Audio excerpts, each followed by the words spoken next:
Bien-aimés dans le Seigneur, Shalom, bonjour, et que le Très-Haut vous bénisse et bénisse tout ce que vous faites, vos travaux et tout, que tout aille de l'avant.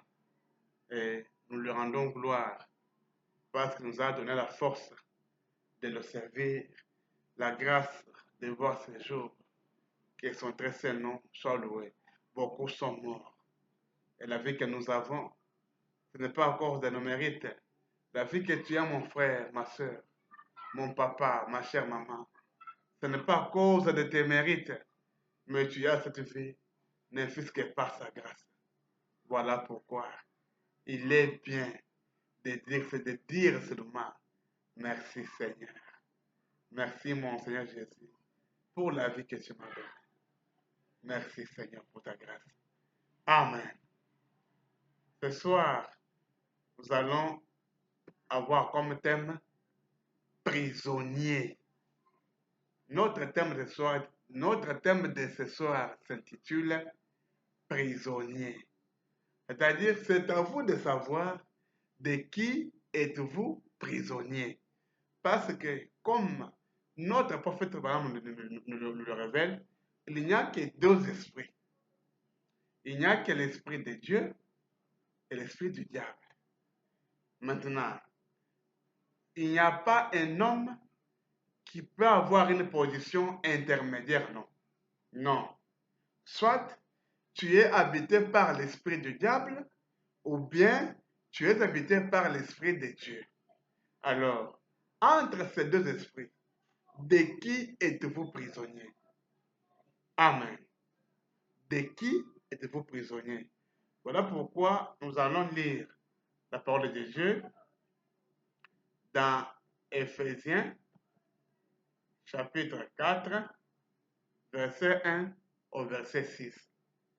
Éphésiens 4, verset 1 au verset 6. Nous lisons dans le précieux nom de Jésus, notre puissant vainqueur. Amen. Je vous exhorte donc, moi, le prisonnier dans le Seigneur, à marcher d'une manière digne de la vocation qui vous a été adressée, en toute humilité et douceur, avec patience, vous supportant les uns avec les autres, avec charité, vous efforçant de conserver l'unité de l'esprit par le lien de la paix. Il y a un seul corps et un seul esprit, comme aussi vous avez été appelés à une seule espérance par votre vocation.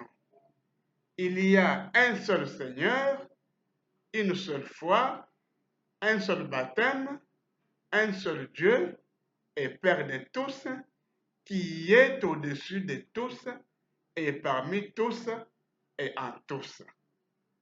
Amen. C'est l'apôtre Paul qui s'adresse aux Éphésiens et à nous aussi. L'apôtre Paul s'identifie en tant que le prisonnier dans le Seigneur pour montrer qu'il y a aussi un autre prisonnier, mais dans le mal, qui est du diable. Mais Paul parle du prisonnier dans le Seigneur. Il s'adresse à nous. Amen.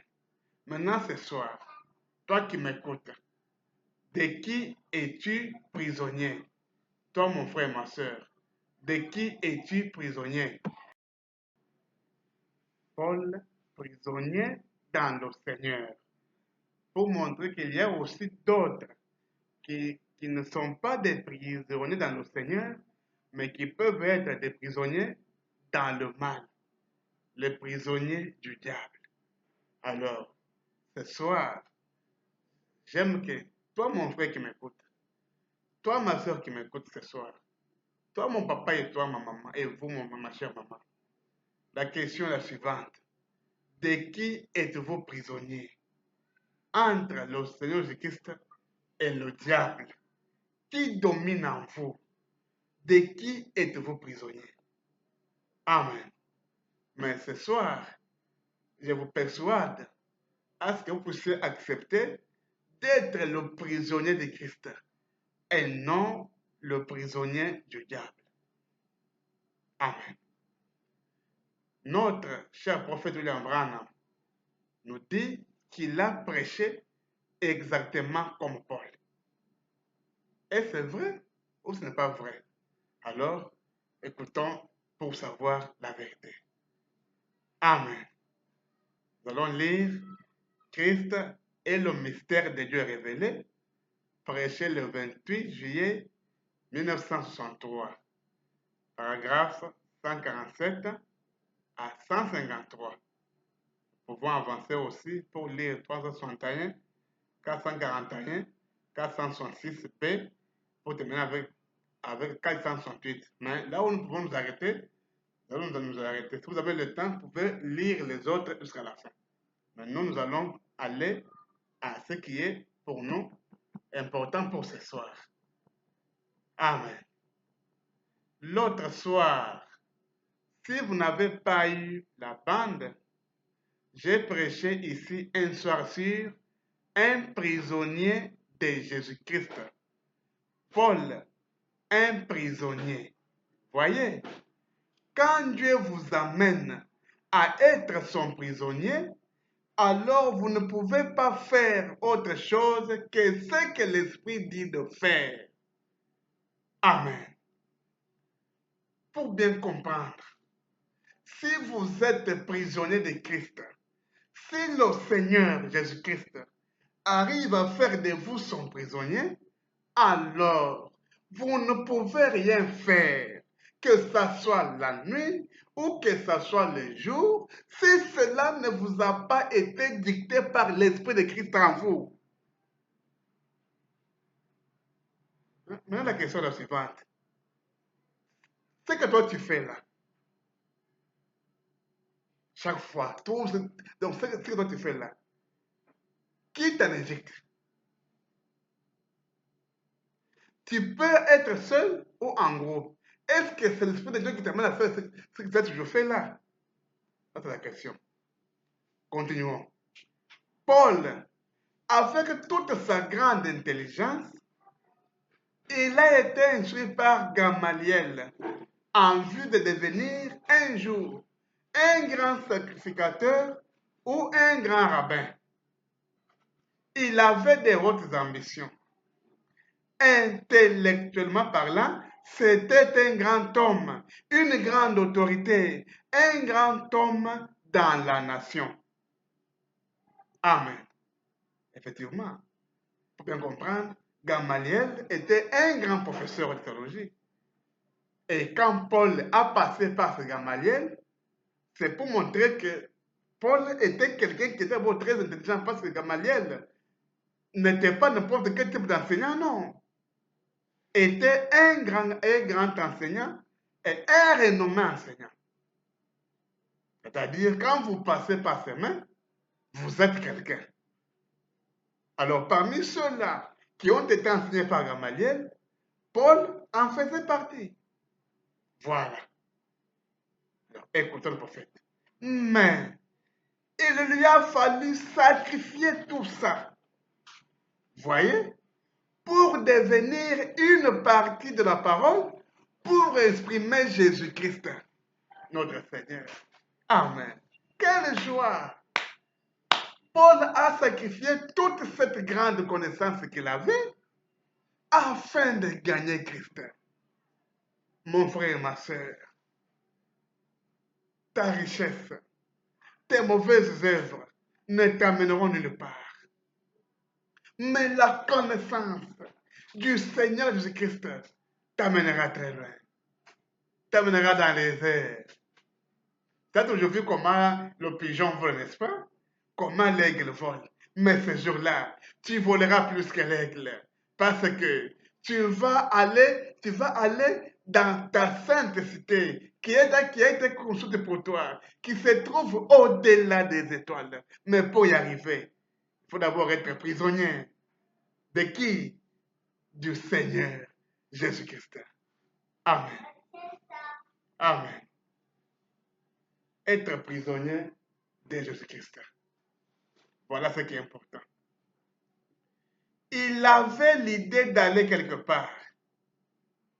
Des frères avaient fait appel à lui, mais il a été empêché par l'Esprit de faire sa propre volonté.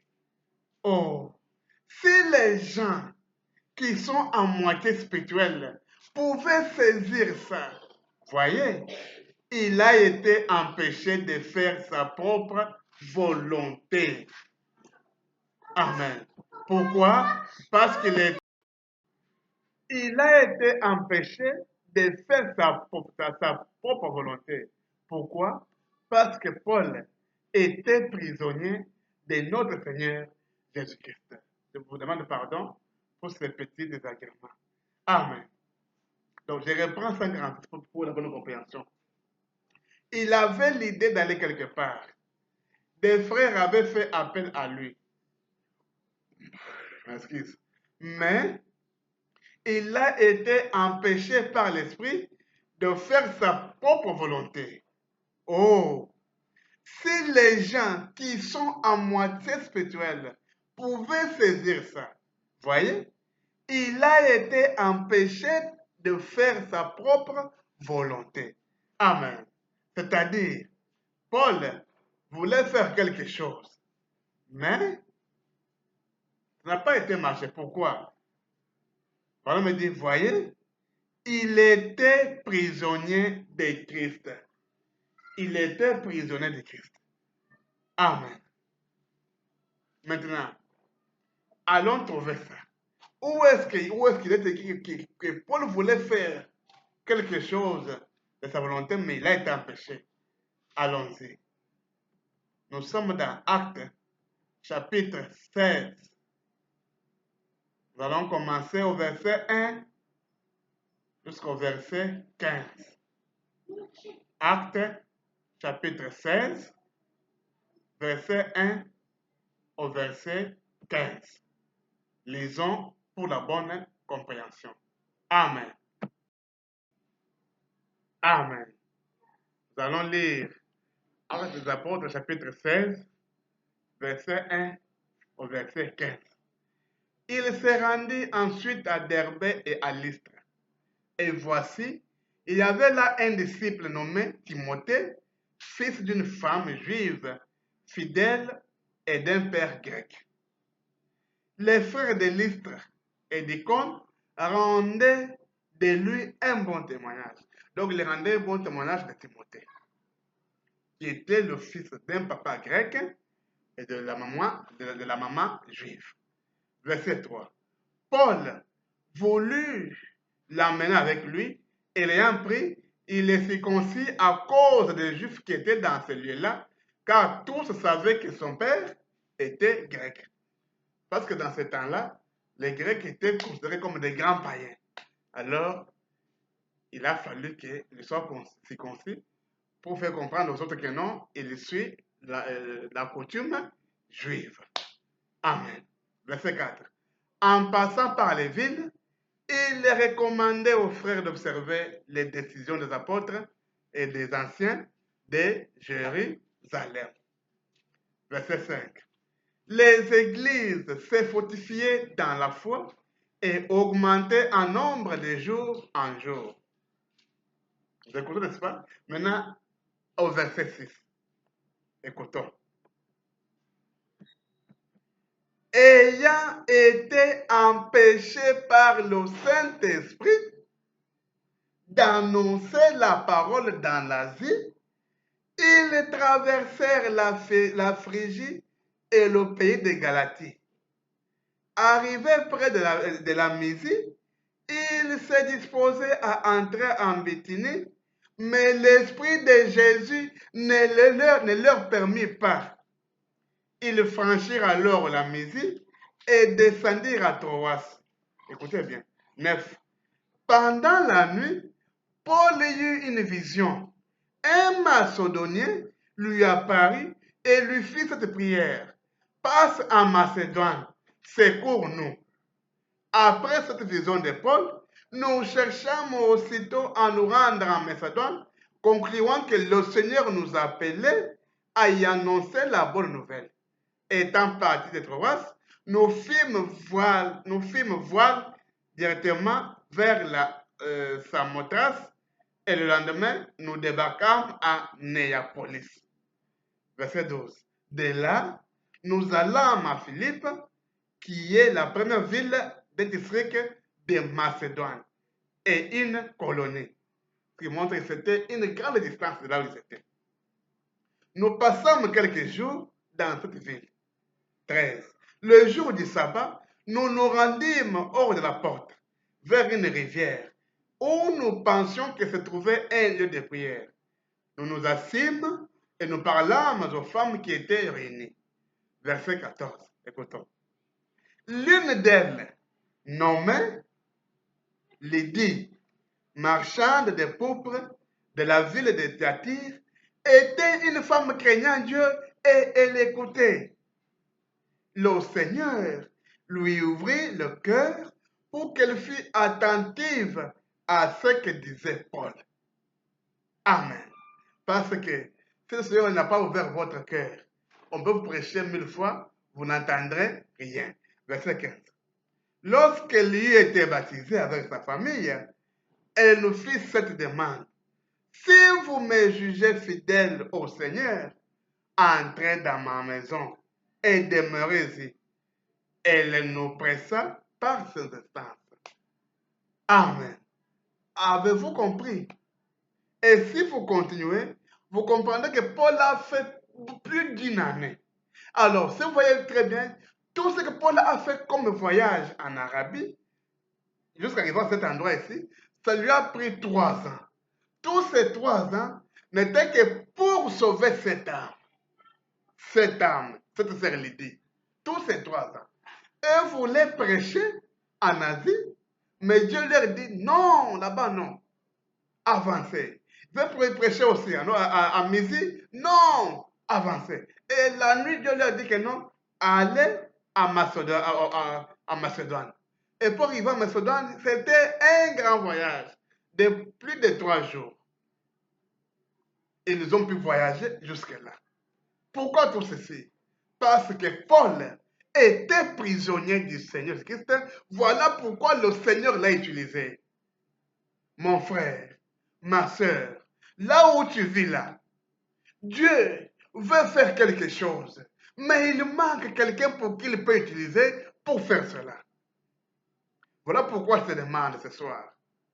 Accepte d'être l'instrument de Dieu dans l'endroit où tu vis et Dieu peut t'utiliser pour faire avec toi une certaine œuvre. Dieu travaille chaque jour, travaille à tout moment, à chaque instant, mais il a besoin des prisonniers, il a besoin des gens devant qui il peut compter afin de faire son travail. Mon frère et ma soeur, accepte aussi d'être comme Paul afin de servir le Seigneur. C'est très important. C'est très important. Sois aussi comme Paul et sers le Seigneur dans ta façon, là où tu te trouves. Ne te laisse pas dominer par le mal. Il n'est pas bon d'accepter d'être un prisonnier du diable, non. Mais accepte d'être prisonnier du Seigneur Jésus-Christ et de le servir ne fût-ce que lui seul. Et quand vous allez le servir, c'est Dieu s'occupera de vous. Rappelez-vous, la Bible dit, personne n'est venu devant le Seigneur et retourner la main. Et toi qui vas ouvrir ton cœur pour servir ce Dieu, qu'est-ce que Dieu ne peut pas te faire? Nous ici, par la grâce de Dieu, nous sommes en train de parler ce soir là où nous sommes ici. Mais s'il faut que nous puissions vous parler de notre histoire, parfois vous ne croirez pas. Pourquoi?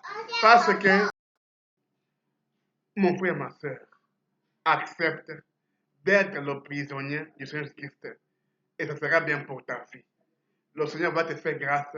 Tu vas témoigner comme nous autres, nous le témoignons aujourd'hui de sa grâce.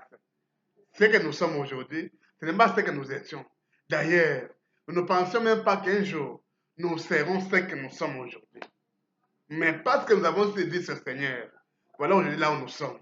Et ce n'est pas encore fini. Nous sommes encore très loin. Voilà pourquoi ce soir, je vous invite à servir le Seigneur.